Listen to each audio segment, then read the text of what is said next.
Hello, what's up mga sir, madam, idol? Magandang gabi po sa inyong lahat. Isang mapagpalang gabi po sa inyo. Ipapakita ko ngayon sa inyo mga sir, madam, idol, yung aking nag-evolve, patuloy na pag-evolve ng aking Calandius oil. At the same time, dahil sabi ko sa misis ko is mag-testing ako, dito na rin daw siya magluluto ng aming.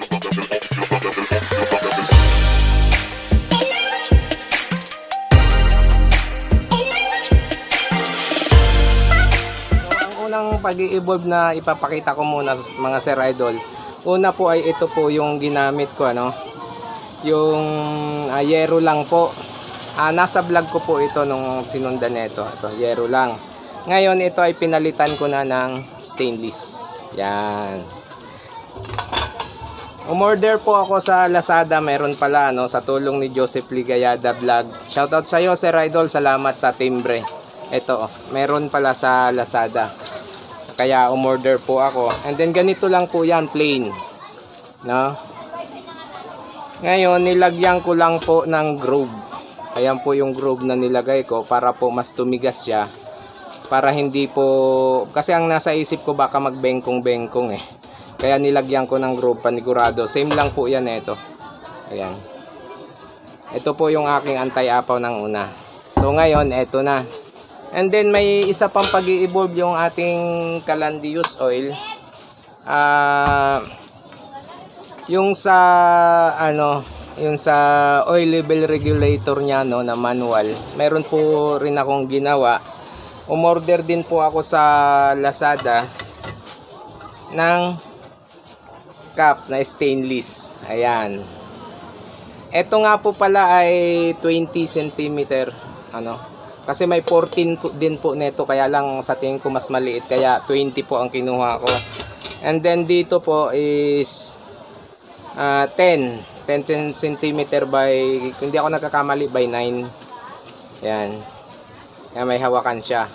Dito ko naman po ito nilalagay mga sir idol. Ito, tingnan nyo Ito yung pag-isa sa pag-evolve ng ating kalan. Ito po yung kanyang lagayan mga sir idol. Yan. Dito po yan. Yan. At pag nailagay na, tutulak lang po natin doon para masahod. Kaya po yan ginawa kong ganyan. Hindi siya nakapix na yung nakaganon lang. Kasi pag ito po, may ginawa rin akong pambukas ng aking oil level regulator. Ayan po. Yan. Sasabit po siya. So kailangan po mailabas siya ng ganon. Tanggal. Kung sakali po na magtatanggal tayo nito, pipihitin lang po natin kung maglilinis po tayo ng ating oil level regulator. So ayan po yung pag-evolve ng ating yun, nakasahod na siya. If in case po na wala if in case na mapalakas po yung bukas natin at umabot na sa level po nito, pupunta na po dito yung langis. Meron na po tayong pansahod. At ang langis po na nasa sahod natin dyan, pwede po nating ibalik uli dito sa tangke. I-sure lang natin na kung halimbawa, huwag siyang mapatakan ng tubig dyan. Ayan po siya mga sir idol. Yan. So ngayon, magpipreheat na ako kasi nakaprepare na rin yung lulutuin ni Commander. So ayan mga sir idol, magpi-preheat na ako, pero before po tayo mag-preheat, ipapakita ko lang sa inyo yung lagayan ng ating anti-apaw. Kung mapapansin nyo po, ito po ay may gatla. Ayan, may gatla po yung 4 na pagtatamaan po nito para po hindi po yan dumulas. Yan po, kita nyo, nakaano siya. Ayan, magpipreheat tayo mga sir idol. Una, lagyan muna natin ng konting langis. And then, thinner po yung nilalagay ko sir idol para mas mabilis akong mag-preheat. Yun, okay na po yung ganong karami. And then, lalagyan na po natin ng apoy.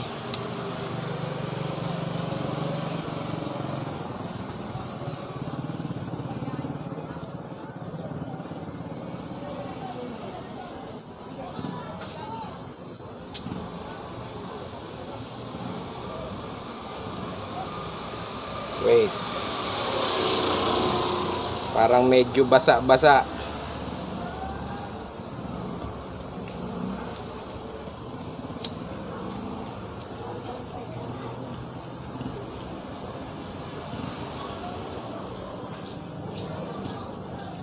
Yung ating mga Sir Idol, yung ating gamit na na nozzle burner, 28 holes po yung ating nozzle burner. Ayan, pag may apoy na Sir Idol, bubuksan na natin yung blower, lagay lang natin sa 1.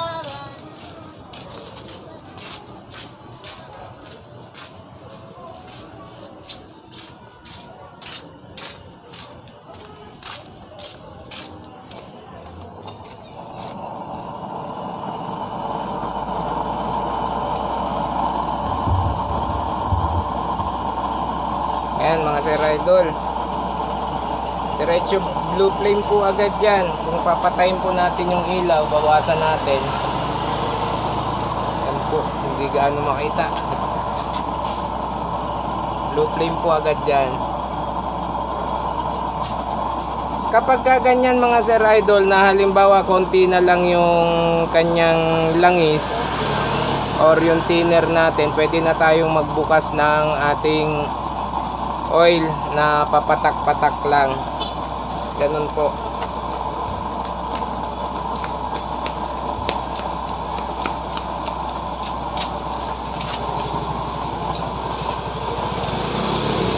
Ayan, diretso na po yan mga Sir Idol.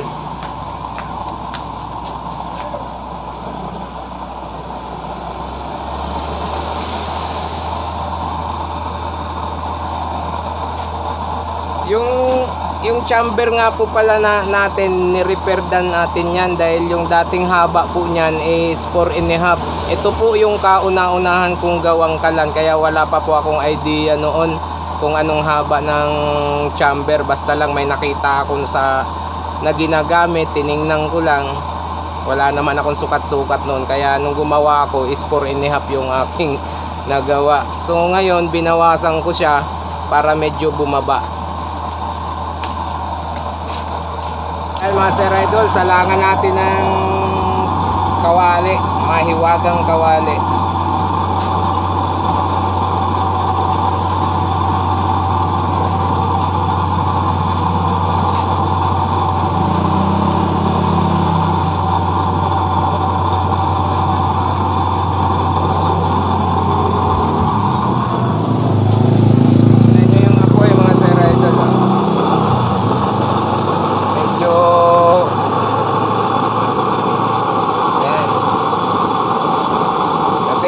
Itim-itim yung puwet ng kawali natin, kaya didilaw, nag-yellow flame. Ito na mga Sir Idol yung ricado natin, lalagay na natin yung tama ni mantika na. Lalagay na natin yung ayan. Tama mantika. Tapos yung ating bawang.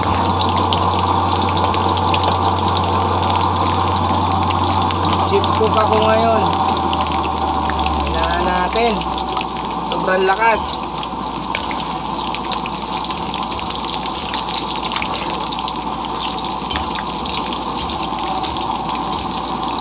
Sa totoo lang, hindi po ako mahilig magluto. Mahilig lang ako kumain. Yan o. Pero may nagbibigay ng instruction sa akin nandito sa tabi. Pabulong pa yun. Ang sunod, ito, buhos lang yan yung tubig, tama na. Ayun, lalagay daw natin, ibubuhos daw natin yung atay mga Sir Idol. Okay na yan. Ako po ay nag-aaral magluto. Wow!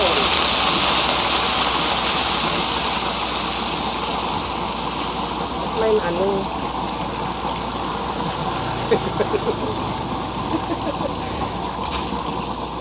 Ayun. Hindi natin pakahaluin maigi to mga sir idol kasi baka maduro. Uy, humina na.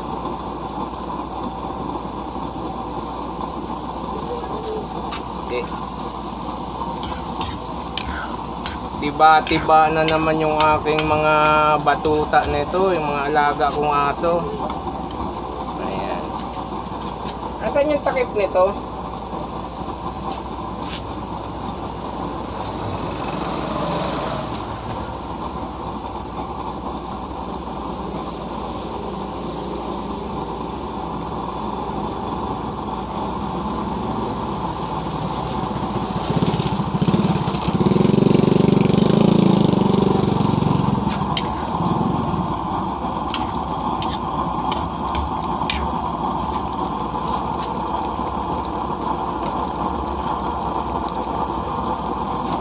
Ayan mga sir idol, aantayin na lang natin.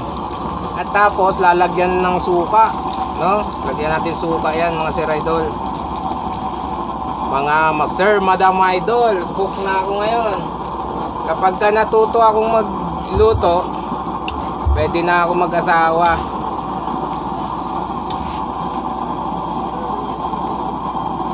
Inaano ko yung dahil mayroong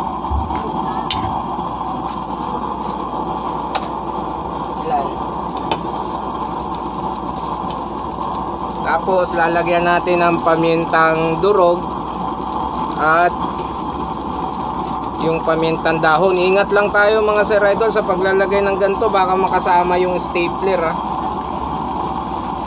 Yan. Kasi may stapler po yan, ayan oh. Kaya tinitingnan ko pong maigi yan, baka mapasama.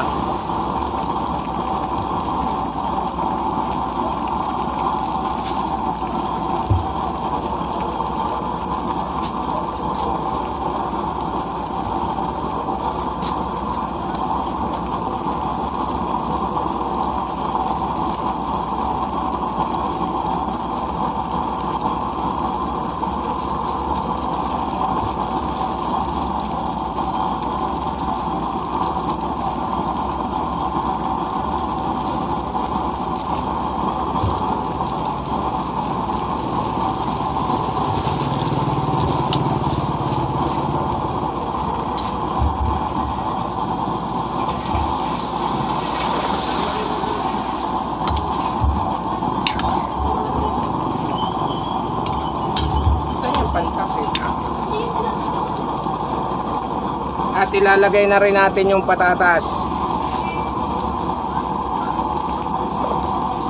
Yun.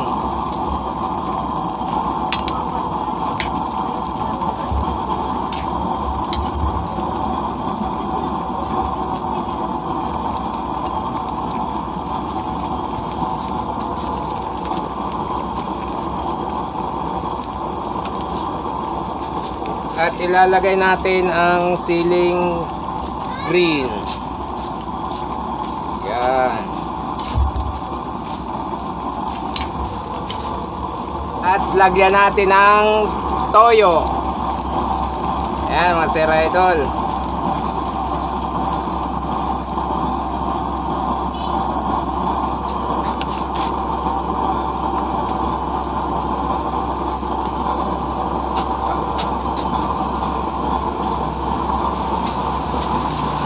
At lagyan natin ng mahiwagang sangkap, magic sarap. Oh, diba? Ayan mga sir idol. Kapag ka natuto talaga akong magluto, mag-aasawa na ako. Ah, diba? Amoy pa lang mga sir idol, ulam na. Bak. So antayin na lang natin na lumambot yung mga sangkap, lalong lalo na yung ating patatas na paboritong paborito ng aso ko. Ayan mga sir idol, after a minute, ayan. Ayan na yung ating niluluto. At pinatay ko na rin ang supply na langis. Pauubusin ko na lang po ang langis at hahanguin ko na ito. Ayan o, umina na. At pagkatapos nun, alam na, kainan na ang sunod niyan. Yan ang luto natin sa ating DIY na Calandius oil with 28 holes na nozzle burner. Ayan mga sir idol, papatay na yung apoy. So hahanguin ko na to. Kainan na. So ayan mga sir idol, no, tapos na tayong magluto. Magligpit na.